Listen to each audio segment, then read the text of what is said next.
Hello and welcome everyone, CarMAN back with another video, and today I'm going to be sharing with you guys on how to change the coils on your Mercedes-Benz V8 M273 motor.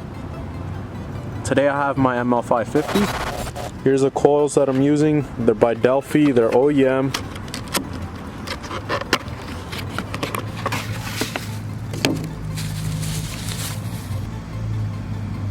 Here's my new coil. I'm going to be replacing all 8, so I'm going to be sharing with you guys on how you could change these. Let's get started. So to do this job, you have to remove the engine cover and the air inlets. I've already removed them. And to access the back coils, you're going to have to remove this. So I'm going to be sharing with you guys on how you could change one of these, and it's the same procedure on all 8. 4 on this side and 4 on the other side. So here's our coil. And to remove it, it's held on by 2 screws. So with the T30 socket, I'm going to open up the screws.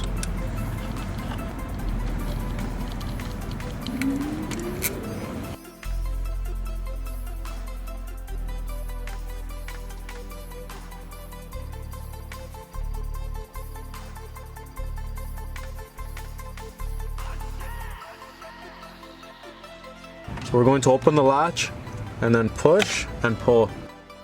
So here's my old coil, and here's the replacement part. So now reconnect the wiring. Once it's connected, we're going to push this clip in, just like that. You heard the snap. And then insert the coil.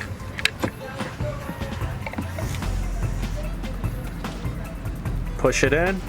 Once it's completely aligned, both holes, you're going to install the screws.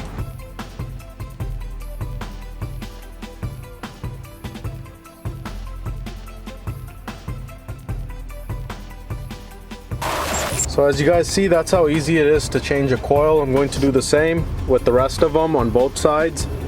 So this is how easy and simple it is to remove and change your coil packs on your Mercedes-Benz 550. This is the ML550, the M273 motor. I hope you guys enjoyed this video, and if you guys did, please give it a like and share. And if you have any questions or comments, please leave them down below, and I'll see you guys soon with another video. Thank you.